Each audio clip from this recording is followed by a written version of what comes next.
Il y a une odeur qui ne s'oublie pas celle des livres reliés, ni des grands salons où l'on refait le monde à la lumière des lustres, non, celle d'un couloir de l'Assemblée nationale, en décembre 1905. Sueur froide sous les cols empesés, cigares rances, encre fraîche, et, sur une pile de lettres anonymes, la salive séchée d'hommes qui ont craché sur un nom comme on crache sur un cadavre. Ce nom, c'est Aristide Briand. La scène est presque obscène de banalité. Un député, pas encore le pèlerin de la paix, pas encore l'homme qui fera applaudir la France et l'Allemagne dans la même salle, juste un corps un peu courbé au-dessus d'un bureau, des doigts tachés de noir, des yeux brûlés par les nuits sans sommeil. Il ouvre une enveloppe, le papier colle, on dirait qu'on l'a humidifié avec une bouche malade, une bouche de haine. À l'intérieur, une menace. Pas une phrase élégante, non, une phrase écrite comme un coup de couteau. Dehors, la foule gronde, et dans les cafés, on parie déjà sur sa chute. Il lui reste 48 heures. 48 heures pour faire passer une loi qui va arracher la France à un siècle de querelles et la jeter dans un autre, plus dangereux encore, la séparation des églises et de l'État. Et le plus dérangeant, le plus sale dans cette histoire, c'est qu'à cet instant précis, Briand est détesté par les deux camps. Pour les anticléricaux les plus furieux, il est trop doux, trop tiède, presque complice. Pour les catholiques, il est le fossoyeur, celui qui va profaner. Il tient la plume, mais autour de lui, on aiguise déjà les haches. Si vous êtes venu chercher la biographie détaillée d'Aristide Briand, vous êtes au bon endroit. Parce que la vérité, c'est que tout commence ici, dans cette odeur, dans ce couloir, dans ce compte à rebours. Et pour comprendre comment un enfant né dans la misère d'un quartier populaire a fini par tenir la République au bord du vide, il faut rembobiner, jusqu'au premier décor, le plus rude, le plus brut. Le vin renversé sur un comptoir, la fumée des porcs, et la faim qui apprend à parler. On le fait naître à Nantes, le 28 mars 1862, au cœur d'un quartier où les pavés boivent la pluie comme une vieille éponge, et où les murs transpirent l'humidité. Ses parents tiennent une auberge. Une auberge, ça veut dire quoi, concrètement ? Ça veut dire des vers gras, des mains qui se tendent pour réclamer, des hommes qui se disputent pour un sou, des mots qui montent vite et des coups qui partent plus vite encore. Le petit Aristide grandit au milieu des voix, des rires trop forts, des insultes qui sentent l'alcool et la fatigue. Il apprend tôt un truc essentiel. Les adultes mentent. Ils mentent pour vendre, pour sauver la face, pour survivre. Et dans ce mensonge quotidien, l'enfant développe une arme rare, l'oreille. Très vite, la famille bouge. Saint-Nazaire. Le nom a quelque chose de propre, presque religieux. La réalité est industrielle, métallique, rugueuse. Là-bas, le port avale les hommes. On voit les chantiers, les lignes transatlantiques, les cargaisons, les silhouettes courbées sous les sacs. Et surtout, on entend les mêmes phrases, répétées comme des prières sans Dieu. Pas assez payé, trop de risques, toujours eux, jamais nous. Briand, enfant, n'est pas un héros en miniature qui déclame déjà des discours sur une caisse. Il est plus dangereux que ça, il observe. Il voit le contraste entre ceux qui passent, propres, pressés, et ceux qui restent, noirs de suie, coincés dans la mécanique du monde. Il voit les blessures qu'on cache sous des manches. Il voit les veuves qui serrent les lèvres pour ne pas pleurer devant les autres, parce que pleurer, c'est perdre du temps, et perdre du temps, c'est perdre de l'argent, et perdre de l'argent, c'est perdre la dignité. Ce qui sauve Aristide, c'est l'école. Il devient boursier. Un mot simple, boursier, qui signifie « tu as du talent, mais pas d'argent ». Tu entres dans des couloirs où l'on sent la cire et la craie, et tu comprends immédiatement que tu n'es pas chez toi.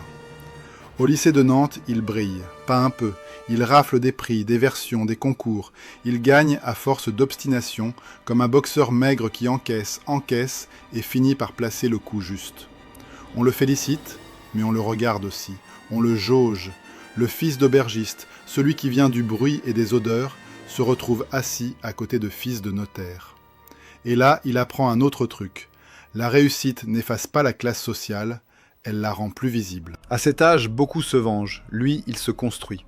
Il comprend que les mots sont une monnaie et qu'il peut devenir riche en phrases. Il lit, il avale, il digère. Il découvre les grandes idées, mais surtout, il découvre la bataille derrière les idées. La République n'est pas un buste en marbre, c'est un ring. On y gagne, on y perd, on y saigne parfois. Puis Paris, la faculté de droit. Là, le choc est double. D'un côté, la grandeur, les amphithéâtres, la sensation d'être au centre du pays. De l'autre, la dureté, les loyers, le froid des chambres, les repas sautés, les jours où l'on calcule tout. Aristide Briand n'est pas un héritier qui se cherche. Il est un jeune homme qui se fabrique à coups de nécessité. Et c'est à Paris qu'apparaît la première tentation, celle de devenir comme eux, de se polir, de se taire, de grimper gentiment. Mais il y a un fil qui le retient au port, à Saint-Nazaire, aux mains sales et au dos cassé. Ce fil, c'est la colère.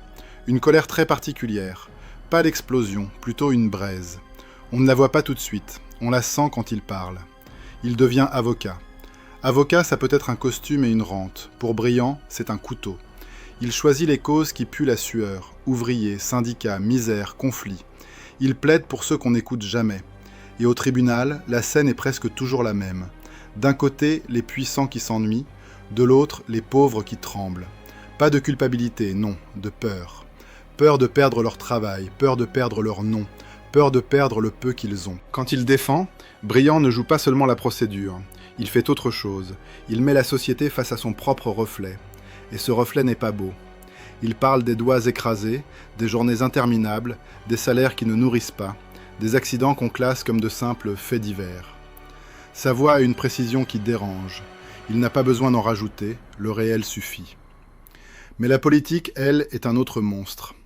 À la fin du XIXe siècle, les socialistes s'affrontent entre eux presque autant qu'ils affrontent leurs adversaires. Et c'est là qu'entre en scène celui qui deviendra, pour Briand, un rival intime. Pas intime par affection, intime par obsession. Jules Guesde. Guesde, c'est la ligne dure, la doctrine, l'intransigeance comme une religion de remplacement. Là où Briand voit des hommes, Guesde voit des classes. Là où Briand sent la complexité, Guesde exige la pureté.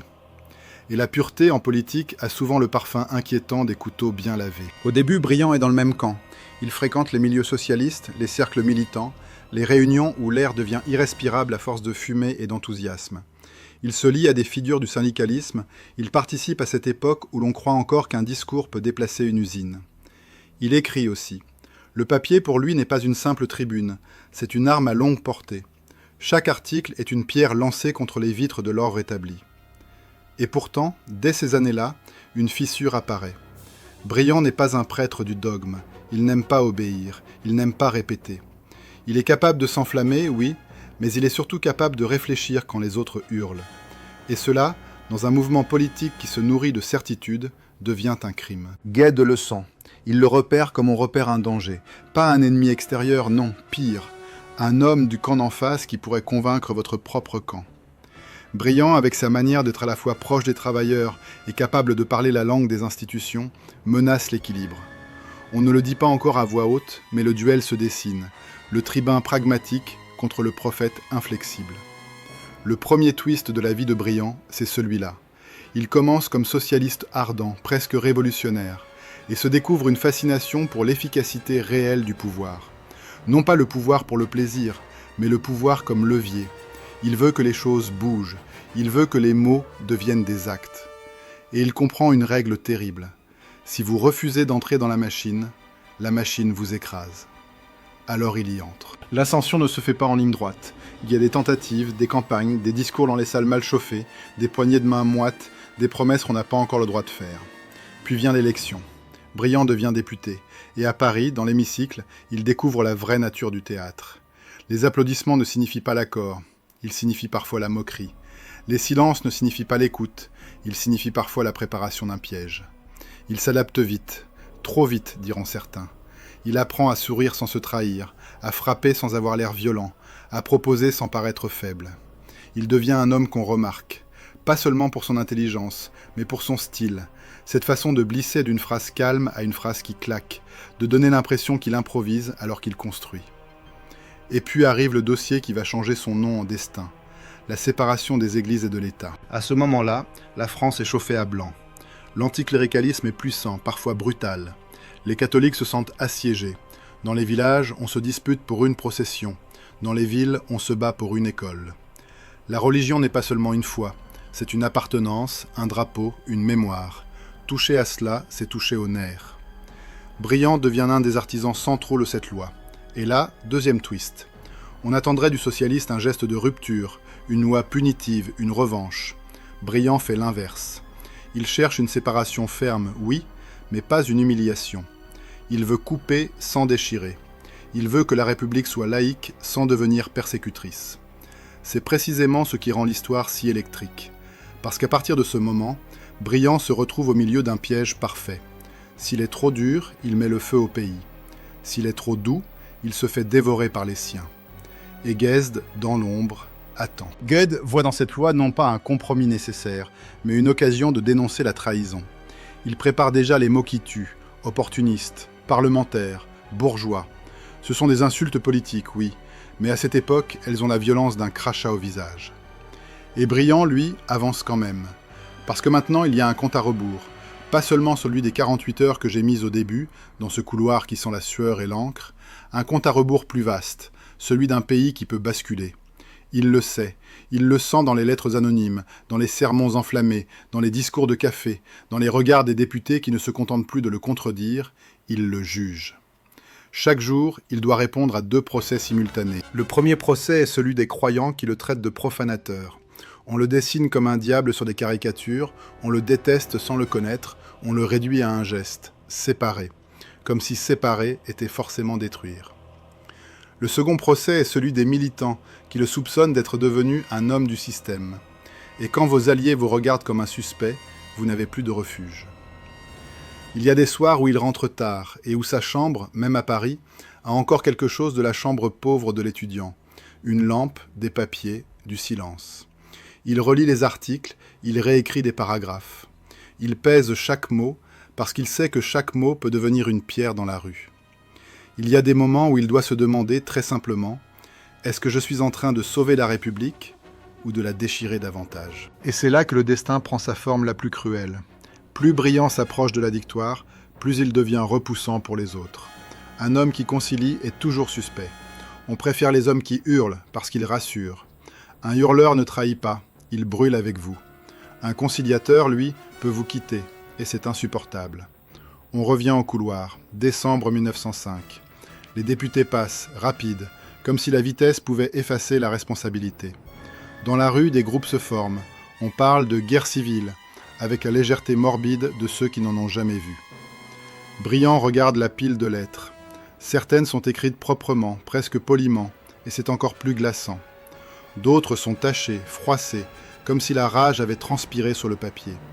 Il y a des insultes, il y a des menaces, il y a des mots qui sentent la bouche de ceux qui les ont mâchés.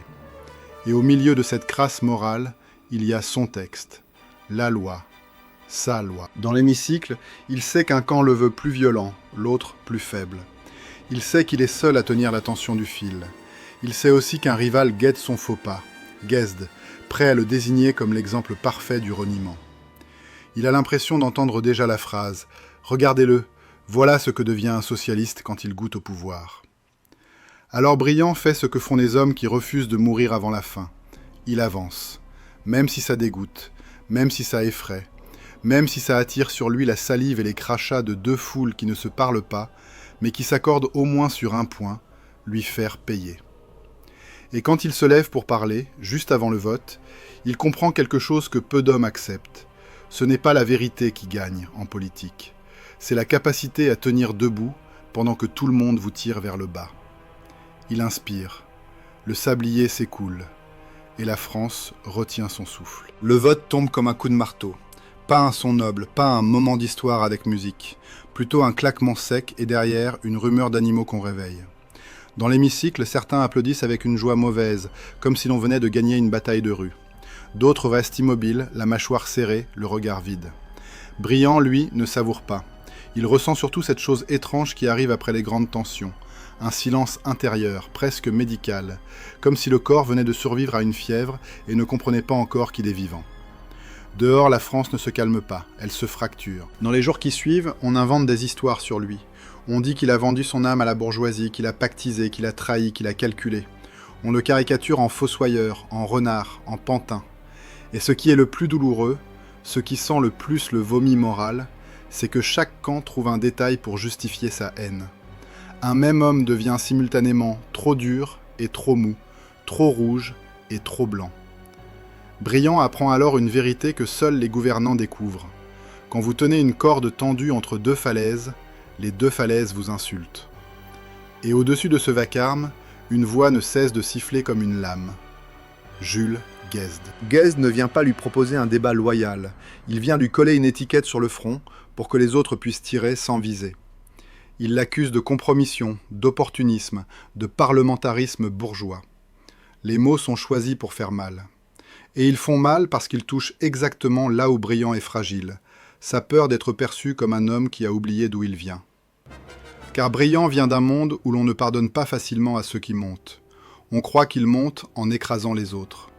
Et maintenant qu'il est visible, on guette chaque signe de trahison, un geste, un dîner, une poignée de main. Le twist, c'est que Briand ne recule pas. Au contraire, il s'approche du feu. On lui propose d'entrer au gouvernement. Et là, tout se fige. Dans les rangs socialistes, on attend qu'il refuse, qu'il reste pur. Mais lui a compris quelque chose que Guesde refuse d'admettre. Rester pur, c'est parfois rester impuissant. Briand accepte, il devient ministre. Et en un instant, sa vie change de texture. Il ne parle plus seulement au peuple, il signe des papiers qui déplacent des milliers d'hommes. C'est là que l'odeur du pouvoir le frappe. Pas l'odeur des salons, non. L'odeur des couloirs administratifs, de la poussière de dossiers, des plumes trempées dans des encriers qui servent à classer la misère en paragraphes. Le pouvoir, ce n'est pas un trône, c'est un bureau. Et sur ce bureau, la République pose des questions qui n'ont pas de bonnes réponses. Dès les premiers jours, Briand se retrouve face au monstre qu'il a contribué à créer, la mise en œuvre de la séparation. Le pays bouillonne, on parle des inventaires, ces opérations où l'État recense les biens des églises. Et soudain, la loi, qui sur le papier était une architecture, devient une scène de chair. Dans certains villages, les portes des églises sont barricadées. On cloue, on enchaîne, on prie, on insulte. Des femmes s'agenouillent devant les battants comme devant un cercueil. Des hommes, rouges de colère, brandissent des outils qui ressemblent trop à des armes. Et l'État envoie des gendarmes. Imaginez le tableau. La nef froide, l'encens mélangé à l'odeur de laine mouillée, les casques qui brillent sous les vitraux, les bottes qui résonnent sur les dalles. C'est presque obscène. La spiritualité d'un côté, la mécanique de l'administration de l'autre. Un coup de hache sur une porte, et la foule hurle comme si on venait d'arracher un organe. Briand, au centre, doit choisir. Laisser faire, c'est risquer l'anarchie et le retour des guerres de religion, sous une forme moderne. Frapper trop fort, c'est transformer la République laïque en République brutale. Et la brutalité, il la connaît. Il l'a vue sur les quais, dans les usines, dans les tribunaux. Il tente l'apaisement. Il écrit, il ordonne, il tempère. Il veut éviter le sang. Mais chaque mesure de prudence lui coûte une attaque. Pour les anticléricaux les plus excités, il devient suspect. Il protège les curés. Pour les catholiques, il reste l'ennemi. Il vole Dieu. Et Guesde, toujours, profite de cette zone grise.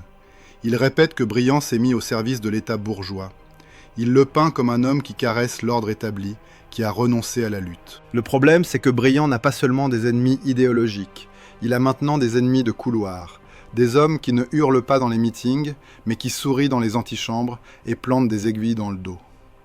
À Paris, on apprend vite que les coups les plus dangereux ne sont pas les coups de poing, ce sont les coups de plume, les rumeurs, les alliances invisibles. Et Briand, qui a grandi au milieu des discussions d'auberge, comprend la musique. On ne lui parle pas seulement de loi, on lui parle de place. Qui sera au centre? Qui décidera? Qui survivra à la prochaine crise? La crise, justement, arrive toujours. Et elle arrive sous la forme la plus brutale qui soit, à une époque industrielle. Les grèves. Au début, Briand croit encore qu'il pourra être l'homme du compromis. Il pense que sa vieille expérience d'avocat, son instinct des rapports de force, sa capacité à parler aux ouvriers, tout cela peut servir. Mais le pays, lui, a d'autres plans.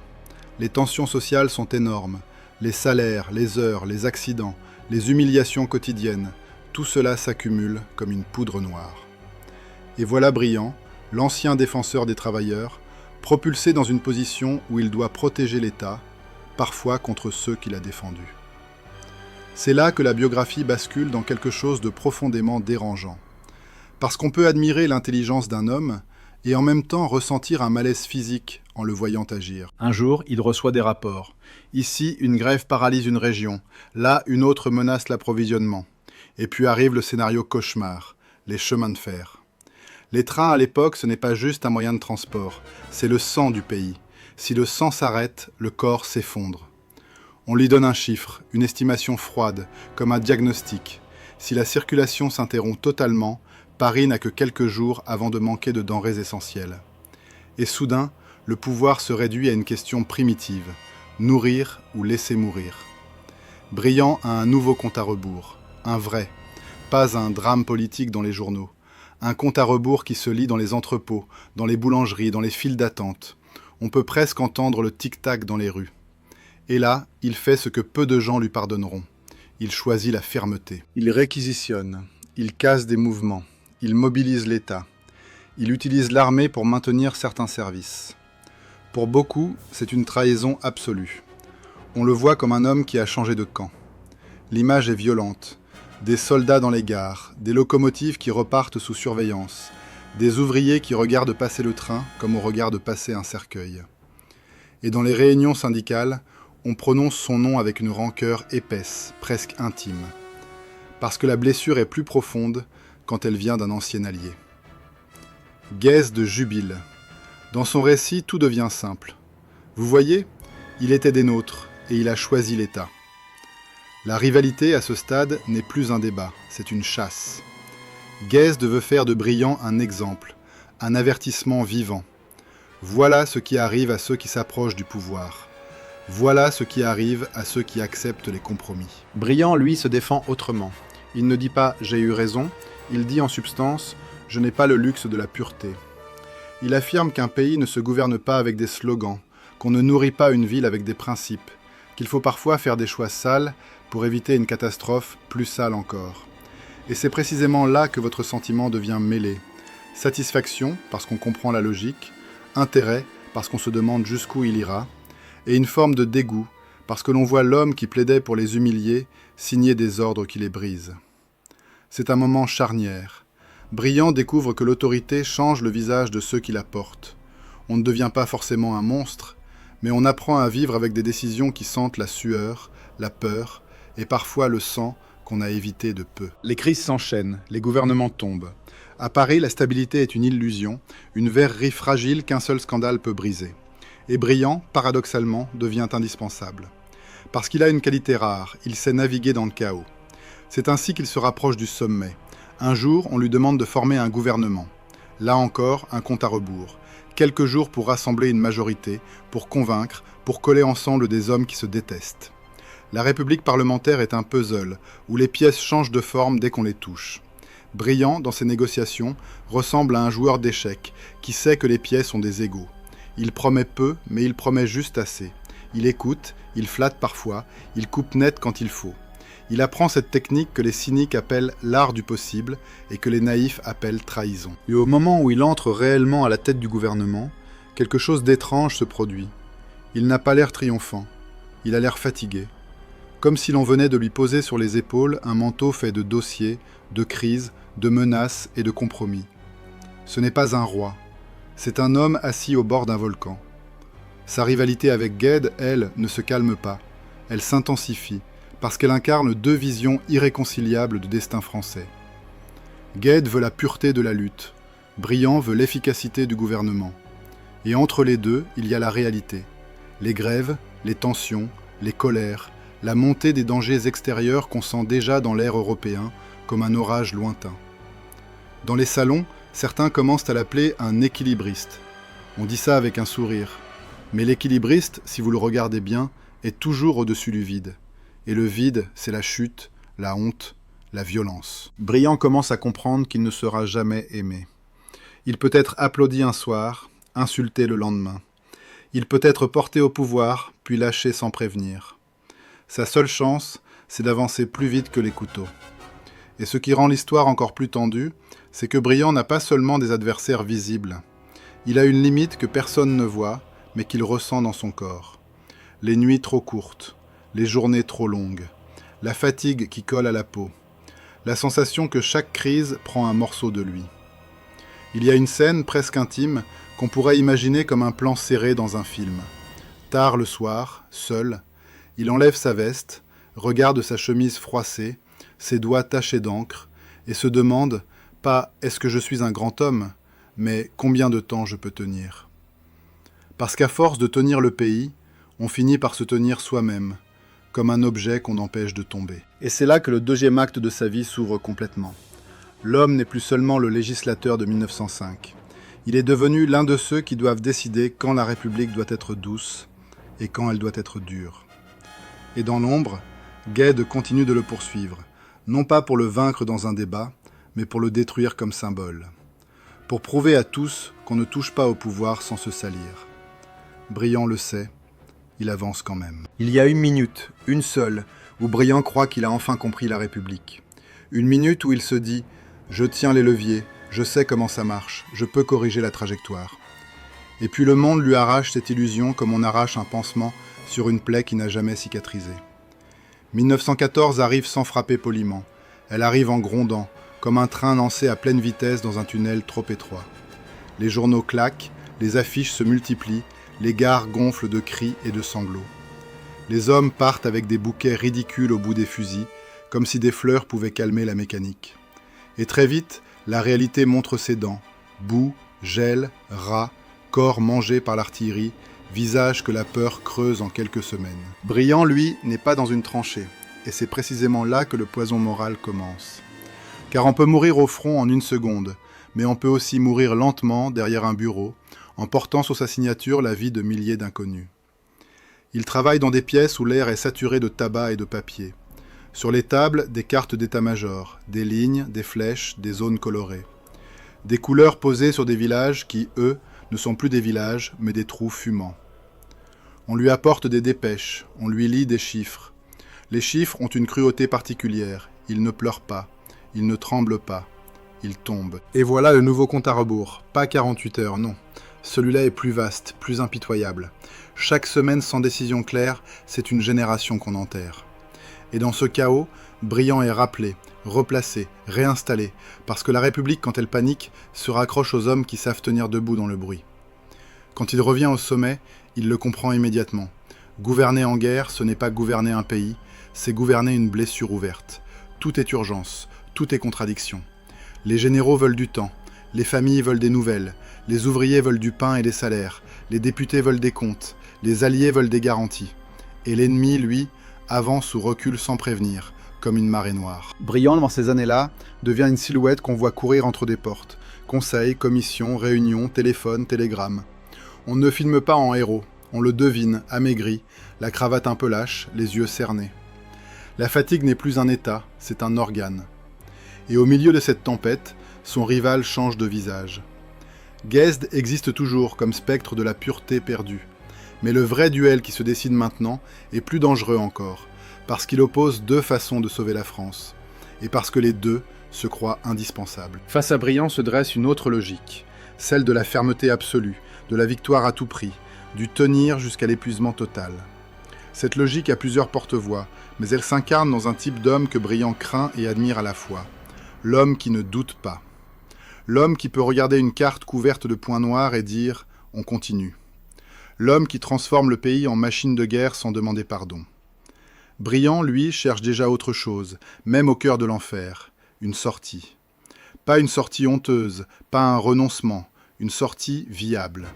Il comprend que gagner une guerre et perdre la paix, c'est perdre deux fois. Et cette phrase-là, à ce moment précis, ressemble à une provocation. Le premier twist de cette période, c'est que Briand n'est pas l'homme qui aime la guerre. Il la déteste, mais il apprend à la gérer. Il essaie de tenir l'alliance, de coordonner, de convaincre. Il serre des mains à Londres, discute à Rome, négocie avec des partenaires qui, eux aussi, comptent leurs morts et leurs dettes. Et chaque fois, il revient avec la même sensation. La victoire ne suffira pas à réparer ce que la guerre a déjà cassé. Dans les couloirs du pouvoir, on murmure. Il parle déjà de l'après. Et certains disent ça comme une accusation. Comme si penser à la paix avant la victoire était une trahison. Briand sent la corde se tendre autour de lui. Il n'est pas seulement jugé sur ce qu'il fait, il est jugé sur ce qu'on imagine qu'il pense. Et puis il y a la seconde cruauté. L'échec politique, en temps de guerre, ne vous envoie pas simplement dans l'opposition. Il vous envoie dans la légende noire. On vous accuse d'avoir perdu des hommes. On vous accuse d'avoir affaibli la France.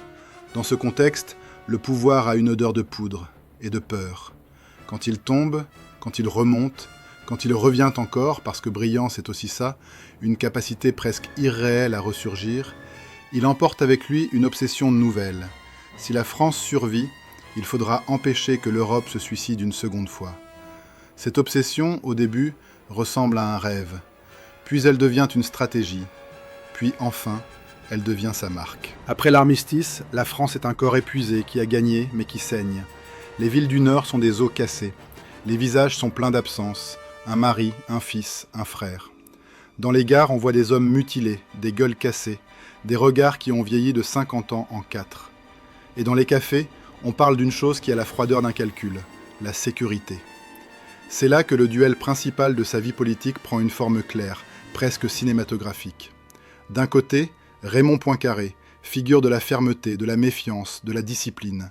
Un homme qui veut des garanties tangibles, du concret, du métal, des réparations, des occupations, des clauses, des armées prêtes. Pour lui, l'Allemagne doit être tenue en laisse, sinon elle mordra. De l'autre, Briand, qui comprend la peur française, il la partage même, mais qui voit un autre danger. Si l'on humilie un pays au point de le rendre fou, il ne reviendra pas docile, il reviendra enragé. Leur rivalité n'est pas une querelle d'ego, même si l'ego y danse. C'est une guerre de vision, et ce genre de guerre, parfois, prépare les vrais. Briand reprend les affaires étrangères et, avec elles, il reçoit un paquet empoisonné. Comment protéger la France sans transformer l'Europe en prison ? Il travaille d'une manière presque obsessionnelle. On raconte qu'il lit, annote, réécrit, qu'il peut passer des heures sur une formule parce qu'une formule peut devenir un couteau ou un pont. Il comprend que la diplomatie n'est pas le contraire de la guerre. C'est la guerre avec d'autres armes, plus lentes, plus sournoises, parfois plus efficaces. Dans son bureau, l'ennemi s'allonge. Il écoute les ambassadeurs, les experts, les militaires. Il laisse parler, puis il tranche. Son style n'est pas celui d'un chef qui écrase la table du poing. C'est celui d'un homme qui absorbe les contradictions et tente de fabriquer une ligne. Et c'est là que le compte à rebours revient, sous une autre forme, le vote de confiance, l'opinion, les journaux, les alliances parlementaires fragiles. À chaque crise, il a quelques jours, parfois quelques heures, pour éviter la chute. Le pouvoir, chez lui, n'est jamais installé. Il est toujours en sursis. Pendant ce temps, l'Allemagne cherche aussi sa sortie. Un homme s'impose à Berlin, Gustav Stresemann. Un pragmatique, un nationaliste devenu réaliste, un homme qui comprend que le pays doit respirer, mais qui sait aussi que chaque concession peut le faire traiter de traître. Stresemann est, en miroir, un brillant Allemand, un homme qui doit négocier, au bord de la haine. Et là, surgit un twist que personne n'attend de Briand, l'ancien socialiste traité d'opportuniste. Il ose l'impensable. Il ose l'idée que la paix ne se construit pas seulement contre l'autre, mais avec l'autre. Cela ne se fait pas en grandes déclarations romantiques. Cela se fait en détail, en rencontres, en gestes calculés. Dans des hôtels, dans des couloirs de conférences, entre deux portes, on échange des phrases courtes. On teste la confiance comme on teste la température d'une eau suspecte. Et puis vient Locarno. Locarno, ce n'est pas une image de carte postale, c'est un piège tendu au-dessus du vide. Car si Briand donne trop, on l'accusera d'abandonner la sécurité française. S'il ne donne pas assez, l'Allemagne se refermera et l'Europe reprendra son souffle de guerre. Le compromis ici n'est pas un mot doux, c'est un fil barbelé qu'il faut traverser sans se déchirer. Imaginez la scène comme un montage nerveux. Valises, documents, couloirs, visages fermés, poignées de main qui durent une seconde de trop, sourires qui n'atteignent pas les yeux. Chaque phrase, traduite, retraduite, retouchée, peut faire exploser la table. Chaque virgule ressemble à une mine. Et pendant qu'ils négocient, Poincaré et les durs à Paris attendent. Ils ne veulent pas qu'il réussisse. Pas forcément parce qu'ils souhaitent la guerre, non, c'est plus subtil et plus sombre. S'il réussit, leur vision perd sa nécessité. S'il prouve que la sécurité peut venir de garanties mutuelles plutôt que de coercition pure, alors toute une politique de dureté paraît inutile. Et rien n'est plus insupportable en politique que d'être rendu inutile. Briand le sent. Il sait qu'on le jugera non seulement sur le résultat, mais sur l'idée même qu'il a tentée. Locarno se signe. Et soudain, l'Europe se met à respirer autrement. Pas encore en paix, non, mais avec une fente d'air dans la poitrine. La presse parle d'espoir. Les gens veulent y croire parce qu'ils sont épuisés de croire à l'inévitable catastrophe. Et Briand devient, à l'extérieur, une figure presque mythique, l'homme qui a osé tendre la main à l'ennemi d'hier. Pourtant, à l'intérieur, la suspicion se réveille. On l'accuse d'avoir embelli l'Allemagne. On le traite de naïf. On dit qu'il confond diplomatie et sentimentalité. Et là, un autre twist. Briand n'est pas naïf, il est lucide. Il ne croit pas à la bonté soudaine des nations. Il croit à la nécessité de rendre la guerre plus difficile. Il veut construire des verrous. C'est dans cette logique qu'il pousse l'idée d'une Allemagne intégrée dans les mécanismes internationaux, plutôt que laissée dehors, rancunière, à aiguiser ses dents. Il soutient l'entrée de l'Allemagne dans la Société des Nations. Là encore, c'est un geste qui ressemble à une provocation pour une partie de la France. Et pourtant, ça marche. Un moment, l'Europe a l'impression de se réinventer. Ce moment, Briand le paie en sueur et en solitude. Parce qu'à chaque pas vers l'extérieur, il perd un peu d'intérieur. À Paris, sa majorité est une mosaïque. Les alliances parlementaires ressemblent à des planches mal clouées au-dessus d'un gouffre. Et chaque fois qu'il parle de paix, un adversaire peut se lever et prononcer un mot qui glace. Faiblesse. La rivalité avec Poincaré devient alors une tension constante, presque une bande-son. Poincaré incarne l'angoisse française, l'idée que l'histoire est une bête qui revient toujours. Briand incarne l'idée inverse, qu'on peut dresser la bête, au moins un peu. Et comme si cela ne suffisait pas, le monde lui offre un cadeau empoisonné, l'illusion de la consécration. Quand on lui attribue le prix Nobel de la paix, partagé avec Stresemann, c'est une scène d'apparente lumière. On imagine des applaudissements, des sourires, une reconnaissance. Mais dans la réalité politique, cette récompense agit aussi comme une cible peinte sur son front. Plus on vous célèbre, plus vos ennemis veulent vous voir tomber. Briand, l'homme récompensé, devient encore plus attaqué. On insinue qu'il cherche la gloire internationale. On dit qu'il joue à l'européen, pendant que la France souffre. Et cette attaque-là est particulièrement venimeuse, parce qu'elle touche au ressentiment, celui de ceux qui ne verront jamais Oslo, jamais Genève, jamais les grandes salles, ceux qui voient seulement leurs factures, leur chômage, leur deuil. Briand le comprend. Il tente alors quelque chose de gigantesque, presque démesuré. Faire de la paix non pas un sentiment, mais un engagement juridique mondial. C'est là qu'apparaît l'un de ses gestes les plus célèbres et les plus controversés. Le pacte qui vise à condamner la guerre comme instrument de politique nationale, souvent associé à son nom. Sur le papier, c'est magnifique. Dans la bouche des cyniques, c'est risible. Ils ricanent. On interdit la guerre et on interdit aussi la pluie ? Mais Briand n'est pas idiot. Il sait qu'un texte n'arrête pas un char.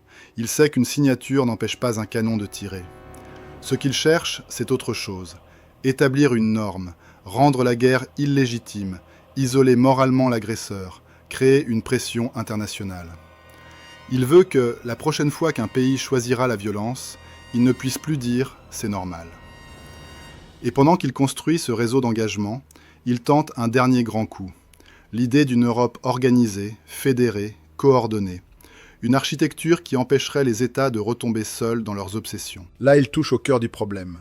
Parce que l'Europe n'est pas seulement un continent, c'est un cimetière d'orgueil. Chaque nation a sa mémoire, ses blessures, ses humiliations, ses rêves de revanche.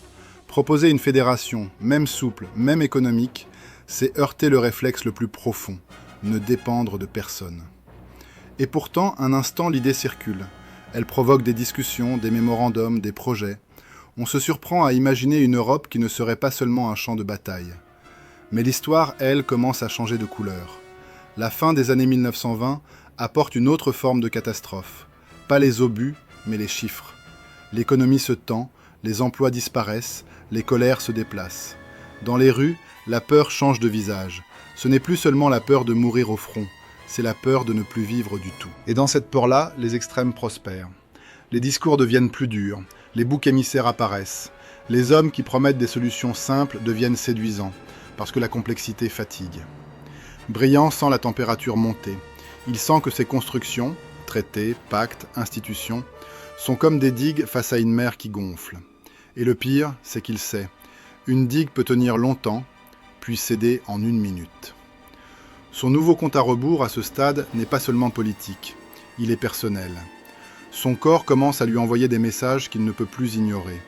Épuisement, douleur, respiration plus courte. Sa voix parfois se casse légèrement sur certaines phrases. Pour un homme dont l'arme principale est la parole, c'est comme sentir une lame se fendre. Et pourtant il continue, parce qu'il est pris dans sa propre logique. Tant qu'il est là, il peut encore retarder la chute. Tant qu'il parle, il peut encore convaincre. Tant qu'il signe, il peut encore construire des verrous.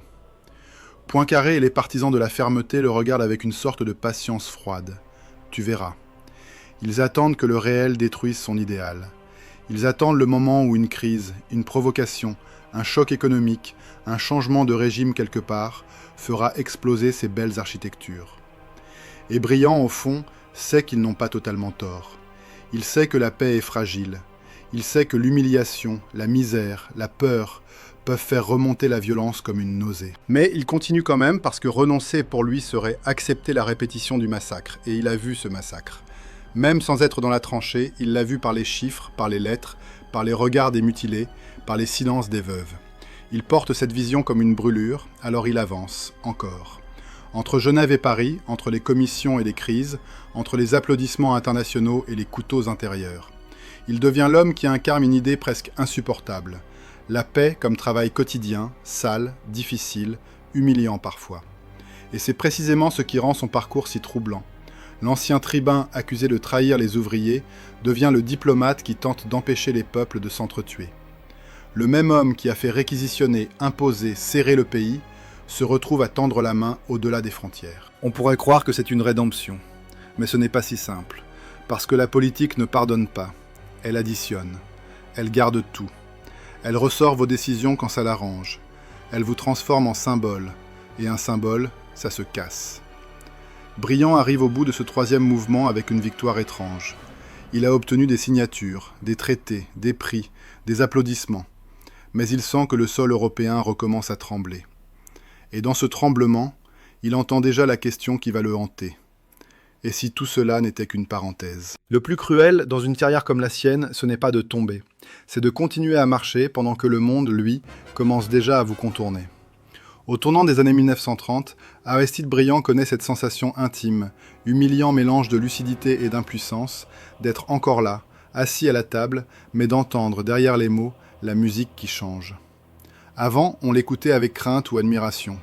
Maintenant, on l'écoute avec une politesse tiède, comme on écoute un homme qui raconte un incendie alors que tout le monde regarde l'orage. Il a beau rester un visage connu, un nom prononcé à l'étranger avec respect, en France, l'air se durcit. Ce n'est plus l'après-guerre où l'on veut croire à l'apaisement parce qu'on est trop épuisé pour haïr.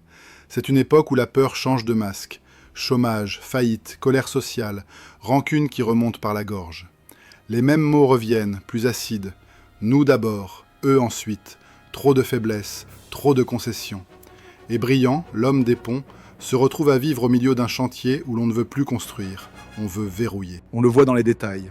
Dans les réunions, les plaisanteries deviennent plus sèches. Dans les couloirs, on le salue, mais on file aussitôt parler à d'autres. Dans les journaux, certains le traitent encore en icône, et d'autres le peignent comme un illusionniste qui a vendu des mirages à la France. Les mêmes qui, hier, se moquaient de ses projets internationaux, prennent maintenant l'air grave. Vous voyez, le monde est dangereux, il fallait être dur. Et voilà que la rivalité qui l'a accompagné pendant des années reprend une forme nouvelle.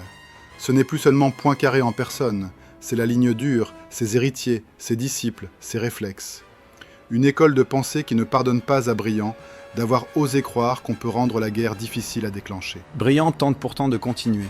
Il parle d'organisation européenne, de coopération, de mécanismes communs.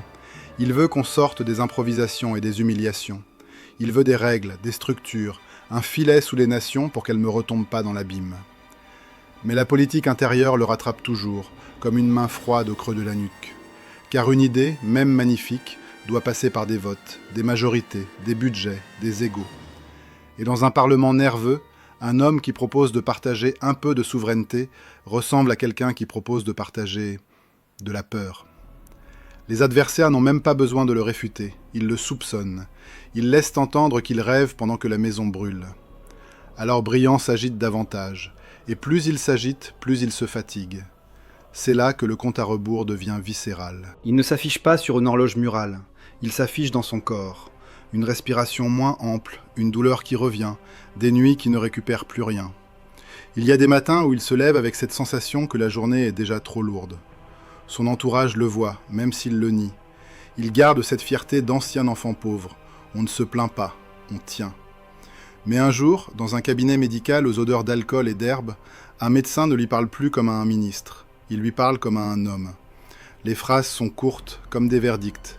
Repos, prudence, moins de déplacements, moins de nuits blanches. Briand comprend ce que cela signifie réellement. Il n'a plus un temps infini pour empêcher la catastrophe. Il n'a plus 10 ans de patience. Il a un capital de souffle, un stock de jours. Et soudain, l'histoire qu'il voulait écrire devient une course contre lui-même. Ce qui rend ce moment encore plus ironique, presque insupportable, c'est que sa grande alliance intellectuelle, celle qu'il avait construite avec des partenaires européens raisonnables, se délite aussi. Certains hommes disparaissent, d'autres sont remplacés. Les interlocuteurs changent, les gouvernements tombent, et les promesses se dissolvent comme du sucre dans un café trop chaud. La diplomatie, qui déjà exigeait la précision d'un horloger, devient un marécage. On signe d'un côté, on hésite de l'autre. On sourit en conférence, on durcit le ton chez soi. On est poli à Genève et brutal dans les journaux. Et la crise économique agit comme un acide. Elle ronge les élégances. Elle pousse les peuples à demander des certitudes. Elle fabrique des leaders qui parlent fort, qui promettent de rendre quelque chose. La grandeur, l'ordre, l'honneur. Et ces leaders-là n'aiment pas Briand. Ils n'aiment pas l'idée même de compromis, parce que le compromis ressemble à une faiblesse, et eux se nourrissent d'orgueil. Briand, lui, continue d'avancer, mais avec une sensation de sol qui s'effrite. Dans certaines réunions, il parle comme s'il posait des pierres sur un pont pendant que la rivière gonfle en dessous. Il sait que chaque pierre compte, et il sait aussi que la crue peut tout emporter. Les adversaires internes, eux, sentent le moment. Ils prennent un plaisir discret à le voir vieillir. Ce plaisir a quelque chose de sale, la satisfaction de ceux qui avaient annoncé l'échec et qui voient le réel leur donner des armes. Ils ressortent les vieilles accusations et ils les adaptent au présent. Il a cru à l'Allemagne, il a cru au texte, il a cru au beau discours. Comme si croire à une construction politique était une faute morale, un péché de naïveté. Briand, épuisé, aurait pu se replier sur l'honneur. Il aurait pu dire « j'ai essayé ». Il aurait pu se taire et laisser les autres faire. Mais il a un défaut, ou une grandeur, qui ne lui permet pas cette retraite confortable. Il veut encore arracher du possible. Alors il fait ce que font les hommes qui sentent le temps leur mordre la nuque. Il intensifie. Il multiplie les rencontres, il envoie des notes, il insiste. Il essaie de garder des canaux ouverts même quand la confiance se fissure. Il tente de préserver l'idée que l'Europe n'est pas condamnée à s'étrangler elle-même. Mais à Paris, la politique est un jeu d'équilibre cruel. La majorité se défait, se refait, se contredit. Les coalitions tremblent. Un ministre aujourd'hui devient un accusé demain. Et plus Briand apparaît comme un homme d'hier, plus on le pousse vers la sortie. Pas brutalement, non, avec cette violence feutrée des institutions. On ne vous insulte pas, on vous rend inutile. Le plan serré ici serait terrible. Briand, dans une salle trop éclairée, écoute un jeune homme exposer des positions tranchées avec une assurance insolente. Briand voudrait interrompre, nuancer, rappeler les conséquences, mais il sent que la salle n'a plus le goût de la nuance. La nuance, maintenant, est un luxe. Et lui, qui avait fait de la nuance une arme, se retrouve désarmé. La rivalité avec la ligne dure devient presque métaphysique. Ce n'est plus un duel d'hommes seulement.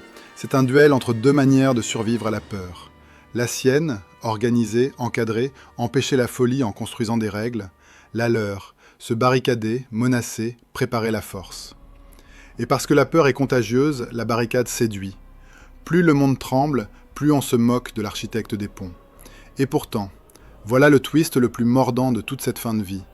Les textes qu'on a moqués vont survivre à ceux qui ricanent. À l'époque, beaucoup se sont amusés de ces engagements internationaux qui proclament que la guerre ne doit plus être l'instrument normal de la politique. On disait que c'était du papier, que le papier brûle, qu'un canon ne lit pas les traités. On avait raison en partie, le papier ne bloque pas une armée. Mais le papier laisse une trace. Il déplace ce qui est acceptable. Il crée une honte potentielle. Il fabrique, lentement, l'idée qu'un agresseur n'est pas simplement fort, qu'il est illégitime. Et une idée comme celle-là, quand elle prend, peut devenir plus durable qu'un gouvernement. Briand le savait. Il n'était pas en train d'écrire un bouclier immédiat. Il essayait de forger une norme. Un jour, ce jour-là viendrait peut-être après lui, les peuples pourraient dire « ce n'est pas une fatalité, c'est un crime ». Mais lui n'a pas le temps d'attendre ce jour. Sa santé décline, les moments de faiblesse s'allongent. Parfois, il parle encore avec éclat, puis retombe comme une flamme qui manque d'oxygène. On le voit moins, on le protège, on l'écarte. Les journaux s'habituent à son absence. Et c'est une mort politique avant la mort réelle. Le monde s'habitue à vivre sans vous. Il y a une dernière humiliation, la plus intime. Sentir que votre voix, qui a tenu tant de batailles, devient un effort. Vous ouvrez la bouche, vous cherchez l'air, vous sentez la phrase se raccourcir malgré vous. Pour un homme comme Briand, c'est comme perdre un membre. Et pourtant, même diminué, il reste brillant. Une volonté de tenir la barre jusqu'au bout. La fin approche comme un hiver sans surprise. Pas une scène dramatique avec tonnerre, plutôt un effacement.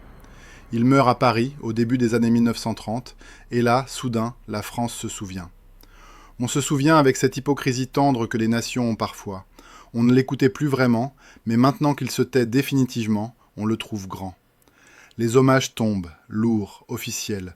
Les mots sont beaux, parfois trop beaux, comme si l'État voulait recouvrir de velours les contradictions qu'il n'a jamais résolues.